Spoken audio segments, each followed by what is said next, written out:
Xin chào tất cả các bạn, Kiều Đàm đã trở lại với cuộc thảo luận về đồ chơi của Duo năm nay. Thì trong 2 tuần vừa qua đã có một nhân vật mới xuất hiện, đó là Duo The World bên phe Death Guardian. Thì cái chủ đề hôm nay sẽ giới thiệu với các bạn đó chính là dụng cụ biến thân của anh ta, đó là Duo The Light.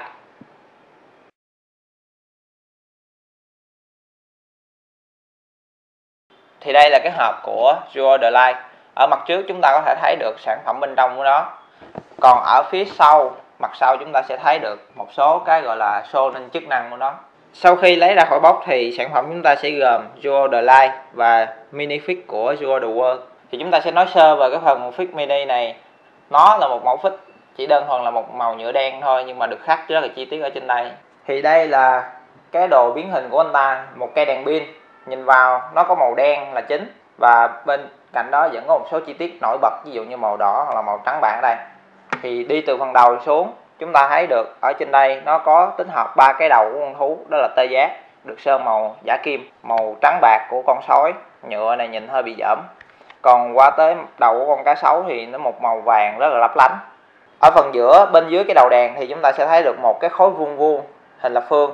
Thì cái khối này có thể xoay được, và trên 4 cái mặt của cái cúp này sẽ là 3 cái logo, 3 cái đầu thú và cái logo tổng hợp đặc trưng của Duo The World. Xuyên suốt phần chui cầm tay này là có một cái vệt đỏ, chỉ có một vệt thôi, và có những họa tiết khắc ô vuông li ti ở đây. Và cái hướng vạch đỏ này chỉ lên cái mũi tên trên đây, tương ứng với cái mặt cúp đang được sử dụng, tương ứng với cái đèn phía trước. Từ đầu phim tới giờ thì cái dụng cụ biến hình này khá là khác biệt so với các vật còn lại. Tuy nhiên nó vẫn có những cái điểm đặc trưng của series, ví dụ như là khối hợp. Thì sau khi chúng ta đi về cái phần cấu tạo bên ngoài của nó, cũng như là biết sơ về chức năng, thì bây giờ chúng ta sẽ được hướng dẫn cách chơi nó như thế nào. Về cách chơi của cây đèn pin này hầu như nó giống y chang trên phim luôn, là nó có 3 chế độ. Một là biến thân, hai là triệu hồi cúp và ba là hợp thể. Chúng ta sẽ bắt đầu vào chế độ biến thân trước. Thì ở đây là cái logo tổng quan của Duo. Khi biến hình chúng ta sẽ dùng dạng này trước, sau đó những cái mặt cúp còn lại chúng ta sẽ thay đổi thành form của anh ta. Thì cách chơi như thế nào? Đầu tiên chúng ta nhấn cái nút ở dưới đây trước, có âm thanh phát lên, sau đó chúng ta sẽ xoay tới cái mặt cúp tương ứng và chúng ta nhấn một lần nữa thì nó sẽ phát ra âm thanh, và âm thanh đó tương ứng với lại các mặt ở trên đây. Cái điểm hay khi mỗi lần chúng ta xoay cái cúp này, đó là cái mặt đèn tương ứng lần trước nó cũng sẽ thay đổi theo cái logo tương ứng với cái mặt chúng ta sử dụng.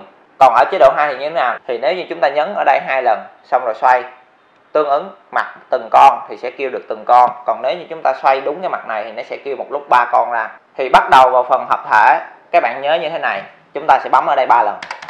Sau đó cái mặt này chúng ta sẽ xoay làm sao cho cái mặt này trở về đúng vị trí này, thì lúc đó âm thanh sẽ phát lên hợp thể, đó là tọt size Duo là 789.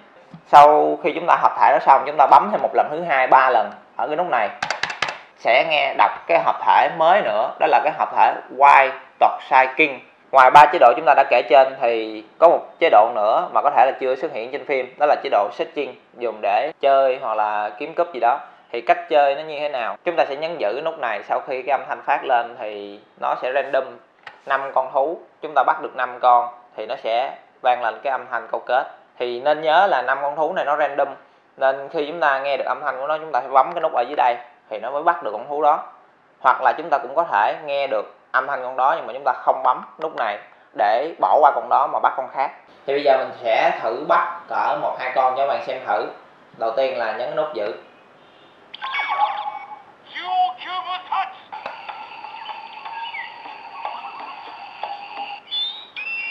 Đại bàng ha.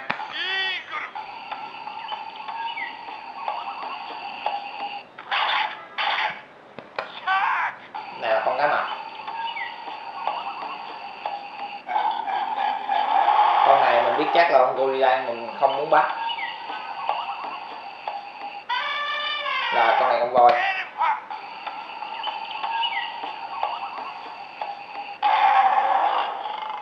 Con này con sư tử, mình bỏ qua luôn. Con này con hươu cổ ha.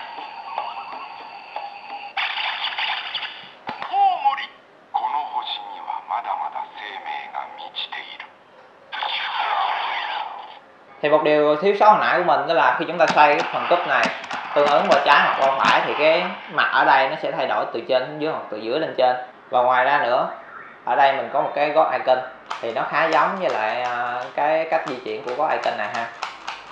Thì ở đây chúng ta sẽ có hai mẫu là cái Duo The Light và Duo Changer.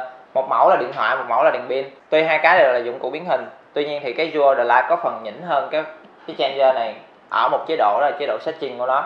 Về phần âm thanh của hai vật thì mình sẽ mở lên âm thanh.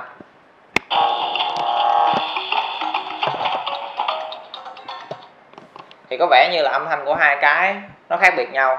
Còn về phần ánh sáng thì ở cái Changer này sử dụng một con led siêu sáng, nên chúng ta bấm vô chúng ta sẽ thấy là cái ánh đèn ở đây rất là sáng để đủ khuếch tán lên cái mặt ở trên đây nữa. Thì ở phần của The Light này tuy nó là cái đèn pin nhưng mà chúng ta có thể thấy được cái phần ánh sáng ở đây nó rất là yếu. Không biết là ý đồ nó là gì nhưng mà ánh sáng ở đây rất là mờ, không đủ để chúng ta lấy nét được cái hình ảnh ở trên cái mặt của bóng đèn. Một cái điểm trừ nữa của Duo The Light đó chính là khi chúng ta xoay cúp chúng ta phải có điểm dừng, vì nó không có chốt, không có lẫy để nhớ, nó chỉ nhớ ở các mặt nó là như thế nào thôi, nên khi xoay phải từ từ, phải có điểm dừng thì nó mới đọc ra âm thanh. Nếu như chúng ta xoay nhanh quá thì nó sẽ bị lướt âm thanh đi. Ngược lại thì cái Duo Changer này khi chúng ta xoay nó sử dụng cái phần chốt để khóa âm thanh lại, nên dù chúng ta có xoay nhanh, chúng ta có xoay lướt, chỉ cần lướt ngang qua cái chốt này nhảy lên là âm thanh nó sẽ đọc đúng như cái ý định của chúng ta. Tuy là hai dụng cụ biến thân khác nhau nhưng nó vẫn rất sáng tạo và vẫn bám theo chủ đề thiết kế. Ngoài ra nữa, một điều cần biết đó là những âm thanh hợp thể của các Duo Cube, những mẫu DX nó đều nằm trong hai cái mẫu biến hình này, nên đồ biến hình năm nay rất là có giá trị. Còn về sản phẩm đồ chơi của Duo The Light cũng như là Duo Changer, hai mẫu đều có những ưu khuyết điểm khác nhau. Tuy nhiên theo đánh giá cá nhân của mình thì mình vẫn thích cây Duo The Light hơn một chút. Để biết thêm về âm thanh cũng như là cụ thể ánh sáng nó như thế nào thì mời các bạn theo cái dòng description ở bên dưới để coi hai cái link review về hai cái sản phẩm trên. Và đó là những gì mà nhóm muốn truyền tải đến các bạn về cây Duo The Light này. Thì mình xin nói luôn, đó là hợp thể Cube 789 Tọt size Duo của Duo The World thì nó sẽ được bán ở Nhật Bản vào 25 tháng 6. Tức là muốn có review thì sẽ sớm nhất là đầu tháng 7. Cảm ơn các bạn đã quan tâm theo dõi clip giới thiệu trên về Duo The Light. Xin chào và hẹn gặp lại các bạn trong các dự án tiếp theo của nhóm.